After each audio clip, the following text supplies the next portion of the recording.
Hey everyone, and welcome back to Todd Bosley's world famous YouTube channel. Another episode of our Dynamite High Limit Casino Coin Pusher. We're back at it again today, and we have a little bit of a different setup than what I'm used to. I'm used to seeing a pretty full machine, both the top and the bottom shelves. We usually have a bunch of stuff on them. Today it's a little different. Today we got a jam-packed shelf in the back. You see pretty high stacks. Actually, you can't even see the tops of these white stacks here. But those are each $25,000 coin or chips. So imagine how many are there. There's a couple hundred grand just in one of those stacks.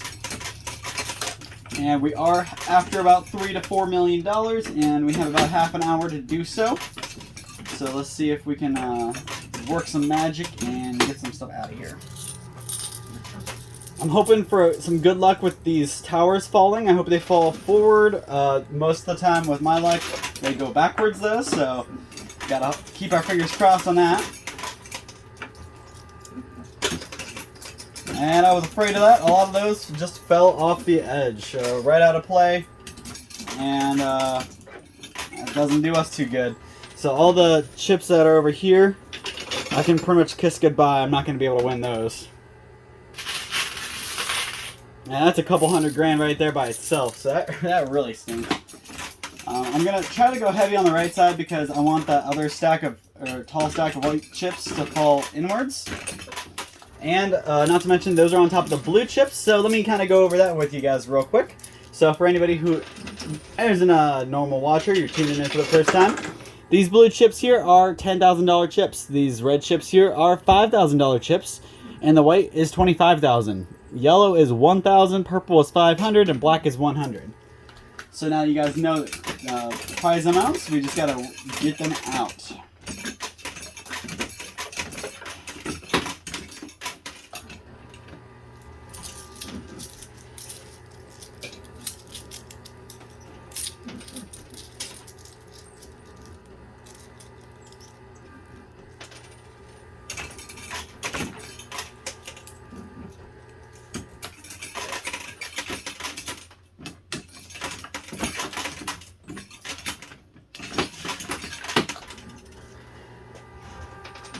I did want to give a quick shout out to my viewers in Egypt.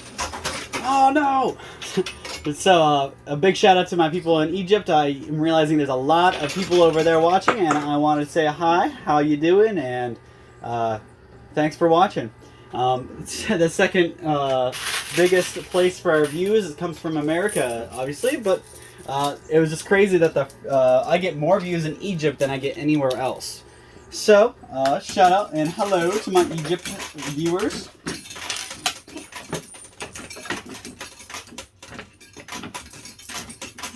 So let's talk about that tragedy that just happened. All those white chips just fell in the back back there. So we really got to work on getting everything in the middle out, because if I can't take the rest of that, I'm not even going to get close to 3 million. They definitely know what they're doing when they stack those white chips up like that, because they know they're coming right to the sides or they're going backwards. Very rarely do I ever get those to fall forward.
It doesn't look like quite an empty shelf on the bottom anymore.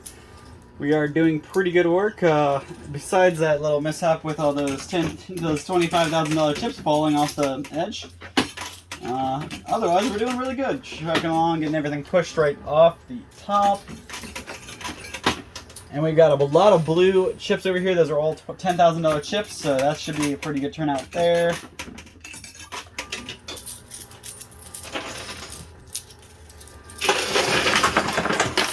That was nice.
Hope everybody's having a good day and your weekend is going pretty okay.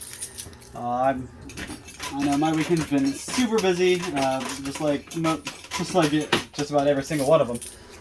And my days off seem even busier than my days that I work. So something I'm realizing as I am getting older and becoming more and more of an adult as the days go by, that there are certain things that wear into you. So one of the things that wear into me, and honestly my whole household, is dinner. Like planning dinners every day and not going out to eat every day. You remembering to pull the meat out of the freezer so you can cook it is like a big challenge for me, because in the morning I wake up just probably about an hour. Actually, I wake up exactly an hour before I have to be at work. Zoom through getting ready and then zoom into work. So I don't leave a whole lot of wiggle room for thought processes or getting things done around the house or anything like that in the morning. So I'm starting to get better at trying to remember to pull the meat out the night before, so I don't come home the next day and have only frozen meat. So that's the only bad thing about going grocery shopping. You stock up, you get all these packs of meat, and then you throw them in your freezer and you're ready. But then it doesn't really help you if you don't pull the meat out in time to cook it. So that's one big thing that's kind of I'm noticing more and more as I get older, that not only is planning dinner a whole what should I say? It's a whole ordeal just to figure out what we want to have for dinner every night between me and my fiance and my brother-in-law. A lot of times we eat together, and it is a lot of hassle to come up with something that we all like, we all want to eat. Who wants to cook it? Who feels like cooking that day? Because you pull the meat out and you plan to cook something, then you have a really bad day of work and you get off work and you don't want to do a thing. So that's something else that happens pretty frequently. We'll come home and we have all this. We have a pack of burger pulled out. We're ready to make meatloaf. We have all the ingredients, and we're like, that's a whole lot of work. Let's just order out. And you turn an hour-long cooking process into a 15-minute wait process when you call and order the pizza place. So that's one big thing that is just I kind of wanted to get out there and see how you guys feel, and if you guys are kind of in the same boat. And what do you guys do to come up with something different? I know before I got with my fiance, I was eating the same meal every week. I think my meals consisted of spaghetti and meatballs, burgers. I would make chicken about once a week, pork chop about once a week, and I'd eat out. So I didn't have a whole lot of stuff I ate. Occasionally I'd throw a spaghetti in there, or I'd throw a meatloaf in there. But I didn't really cook a whole lot of different stuff for myself, because I'm a picky guy. So I like the same stuff. I like to stick on a routine, and I hate wasting money on stuff that you see something in the freezer section or something at Walmart that looks really good. Man, those barbecue wings in that frozen box look so good. Then you take them home and they taste like garbage. So just stuff like that. I hate doing frozen foods. I don't like any frozen meats. So we really stay away from that. Besides just the raw burger and raw chicken. And I love chicken, because chicken, you can do so many different things with it. Same thing with burger. You can a pound of burger can get turned into a meatloaf, get turned into burgers, get turned into meatballs. There's a whole bunch of different things you can do with it. So that's one reason I kind of gravitate towards hamburger and chicken.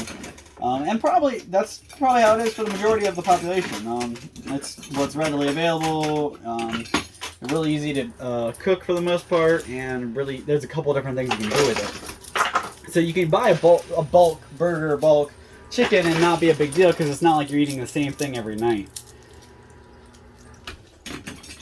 But what do you guys do to keep your dinners different? Do you guys, have you eaten the same meals every month for your whole lives? Do you guys look online for different recipes? Do you take recipes from your friends, family? I just want to know where you guys get your ideas, and how do you guys go through the motions of daily dinners?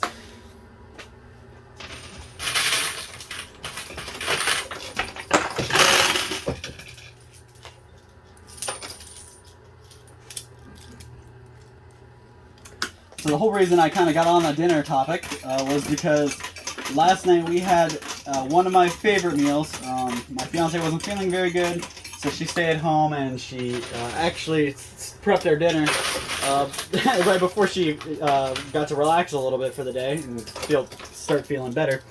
But she prepped the chicken for us in a crock pot, and you know, that's the nice thing about crock pot meals. You can prep them, throw them in, and you just kind of forget about them all day.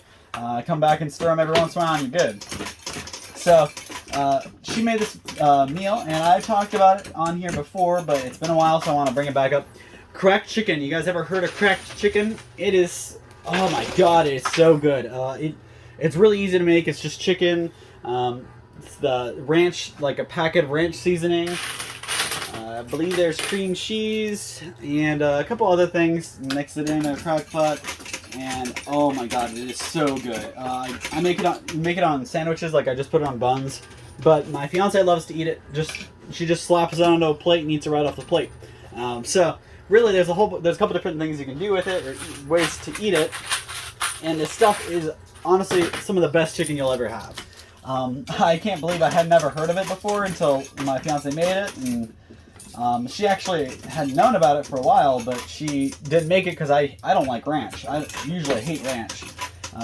But that's another thing. As I'm getting older, my taste buds are changing, and I realize I love ranch. I never once would I have ever dipped anything in Hidden Valley Ranch. Now I'm starting to experiment. I bought a bottle of Hidden Valley Ranch, and I'm dipping just about every other meal in just to see how it tastes.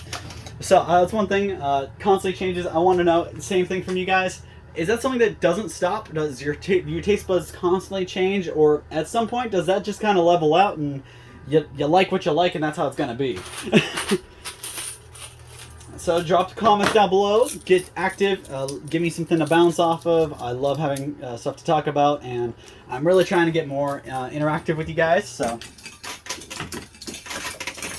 give me some stuff to feed off of. Drop down in the comments, and I will see if I can talk back to you guys. So I am about out of the quarters I brought, but I've done really good work actually. I've only got about a little more than 10 minutes left. So I'm going to go ahead and put these last couple quarters in. Only like 5 of them, I guess. See what that can do, and then I'm going to pull my quarters out and keep going for the last 10 minutes and see if I can get a clean field for the first time.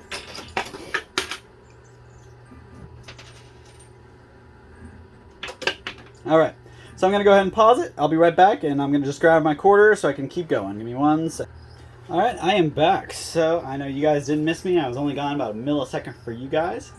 But I have a whole basket full of quarters. I think I have more quarters now than when I started. So we're going to go ahead and get right back to it. See if I can clean this up in my last 10 minutes I have.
So, I know I've kind of hit the topic of getting older, aging, stuff like that.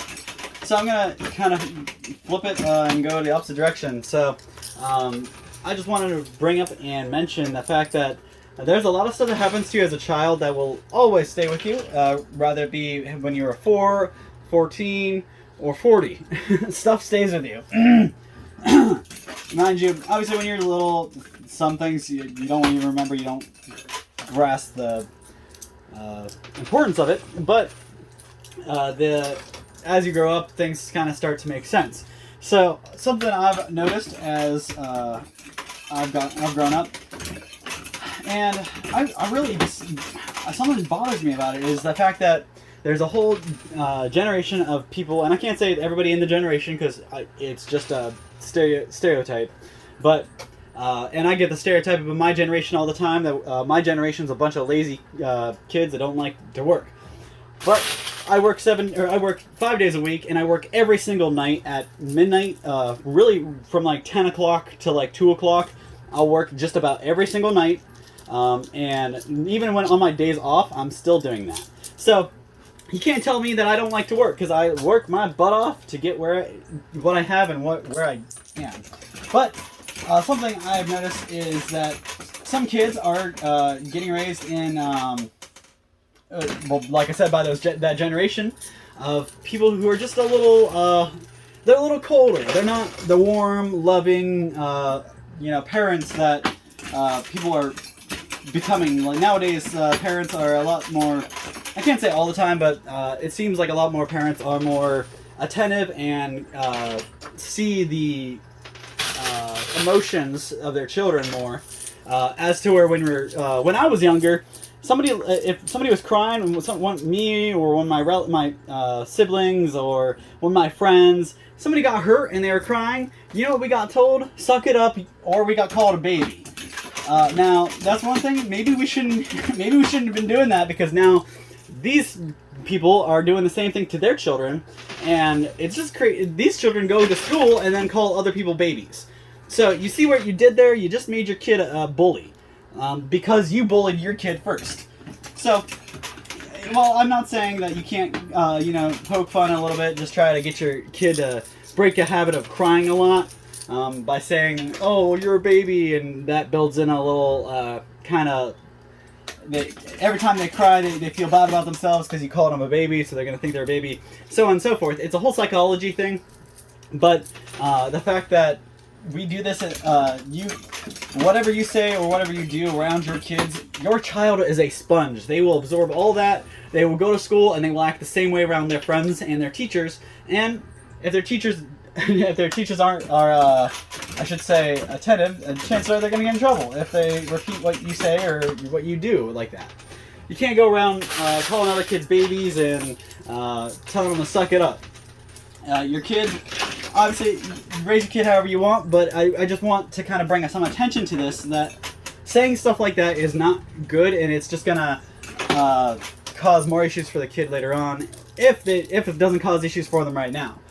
Because you teach them not to cry, they're not going to show their emotion, they're going to be this cold brick of a person, they're going to get in a relationship, their relationship's going to have issues because they're not going to know how to show their emotions, so on and so forth. So, for God's sake, please just let your children, show their emotion. Don't always call them. I mean, I've seen people, their kid got a huge nasty cut, and it's reasonable that they're crying, and they're still being rude and telling them, "Oh, suck it up."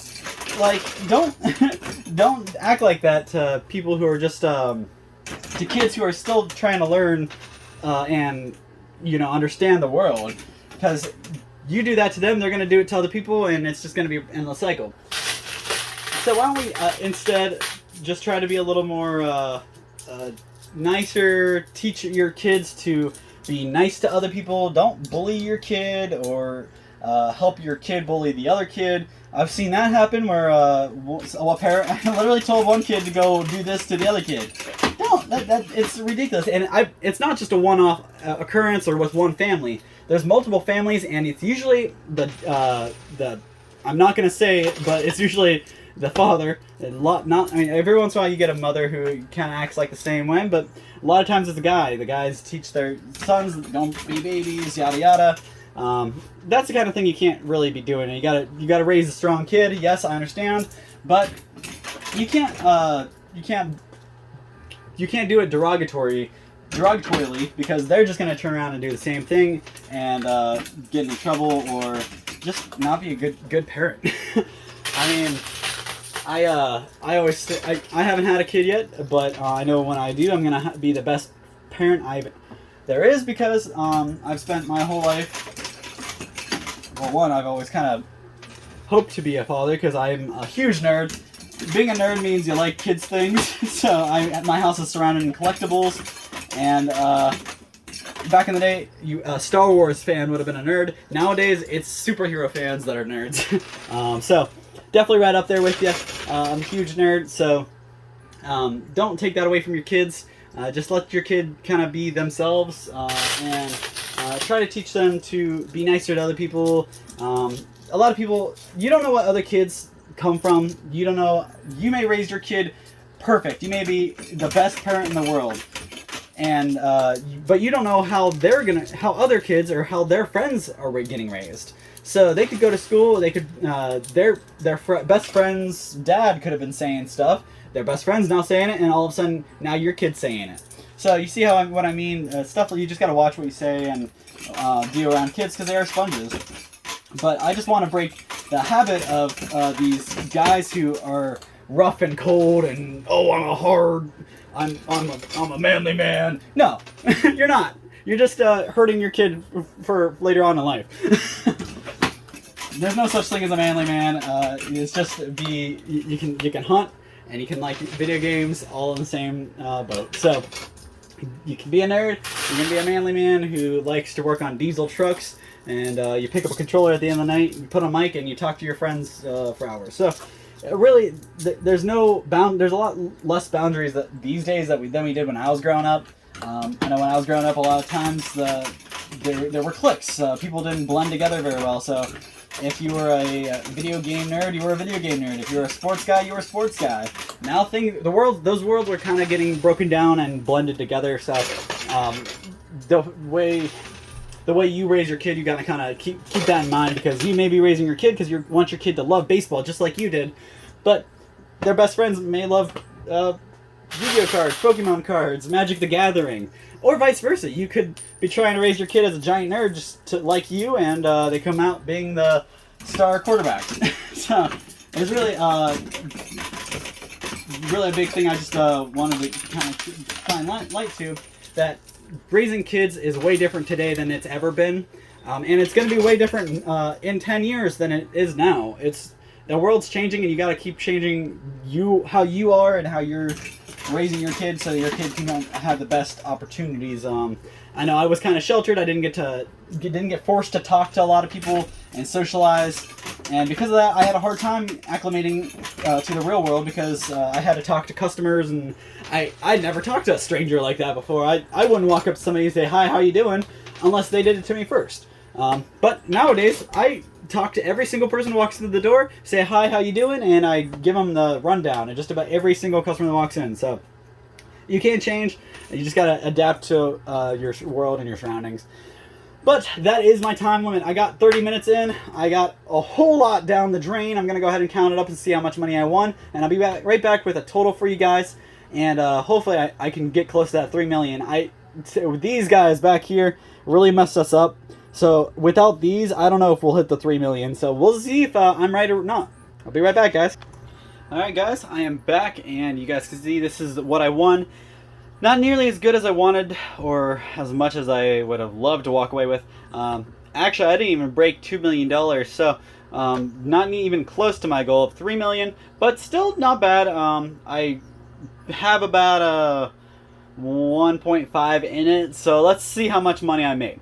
So we got, this guy is a stack of 500,000 right there. 1, 2, 3, 400,000, and then this is another mixed of a 100. We got some purple $500 chips, some red 5,000, and there's a couple 25,000. So that's pretty nice, a penny there. That's $1 million just on these white plus this. This is these are stacks of 100 as well. So 1, 2, 3, 4, 5, 6, 7, 700,000 there. Stacks of 10,000. So 10, 20, 30, 40, 50, 60, 70, 80, 90,000. Here we got stacks of 10 again, and there's 40 there, so, or 4 there, so 40,000.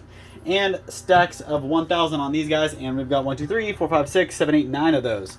That's 9,000 in those. And last but not least, we got this guy. This is actually the biggest prize token in this in the machine, and I didn't even see that it fell off. But that's a $29,000 chip. That's a Bitcoin, and it's worth $29,000 right now. It's been fluctuating, so it can be up to about 40,000, but right now it's only about 30,000. So really not that good of a day. We walked away with $1,869,000, and I had 1.5 in it, so really you're only walking away about $300,000. But honestly, when I'm trucking my way to 3 million, next time hopefully I can knock down those white chips and let them be in play. If they're in play, I can walk away with that 3 million easy. If not, it makes it a whole lot harder. So thank you guys for your time. Hopefully you appreciated and enjoyed the video today. I'll be back, if not tomorrow, the next day. I really want to get a second video in this week so you guys can have 2 videos for the week. Really hoping I can make it in. Shouldn't have any problems. I've rearranged my schedule a little bit so I can come in and pop that guy out for you. So really hope you enjoyed our conversation. Drop some comments. Give me something to bounce off of in the next video. And remember, guys, just keep your comments nice. Don't make fun of somebody's laughter, for example. Don't say that. Don't ask somebody, hey, do you hear their laughter in your sleep because their laughter is annoying? Don't, that kind of thing. It's funny. You think it's funny. It's not. It can. A lot of times it ends up back to the person you're talking about, and then their feelings are hurt, and they're gonna think about you every time they laugh, and you're gonna be the reason they don't laugh anymore. So thank you guys. Hopefully you enjoy your time, and we'll see you same time, same place in a couple days for another one of these videos. Thank you so much, and have a great night.